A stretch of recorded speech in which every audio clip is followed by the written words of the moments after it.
নমস্কার বন্ধুরা, কেমন আছেন সবাই? বাবিস কিচেনে আপনাদের সকলকে স্বাগত জানাই। তো আজ বানাবো হচ্ছে শাপলা দিয়ে মুসুরির ডালের চচ্চড়ি। যার জন্য হচ্ছে শাপলাটাকে প্রথমে কেটে 1 ঘন্টা জলে ভিজিয়ে রেখেছিলাম। আর কড়াতে সর্ষের তেল গরম করে তার মধ্যে হচ্ছে 2-3টে শুকনো লঙ্কা আর অনেকটা পরিমাণে রসুন থেতো করে দিয়েছিলাম। কারণ হচ্ছে রসুনটাই হচ্ছে এর মেন কিন্তু উপকরণ। আর রসুনটা আমি বড় বড় 2টো রসুন থেতো করে দিয়েছিলাম। আর তারপরে দিয়ে দিলাম হচ্ছে একটা পেঁয়াজ, একদম সরু সরু পাতলা পাতলা করে কেটে রেখেছিলাম। রসুন আর পেঁয়াজটা কিন্তু হালকা যে ব্রাউন হয়ে আসবে তখন কিন্তু দিয়ে দেবো কাঁচা লঙ্কা ঝালের জন্য। আপনারা চাইলে ঝালটা যে যেমন খান সেটা তেমন ইউজ করতে পারেন।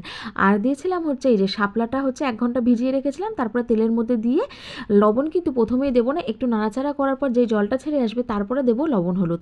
আমি দিয়েছিলাম 1 চামচ লবণ, 1 চামচ হলুদ দিয়ে ভালো করে নাড়াচাড়া করে, আর পাশে হচ্ছে আমি ডালটা সিদ্ধ করে রেখেছিলাম লবণ দিয়ে, সেই ডালটা দিয়ে দেবো। দিয়ে রেডি, একদম গরম গরম ভাতের সাথে পরিবেশন করুন শাপলা ডাল।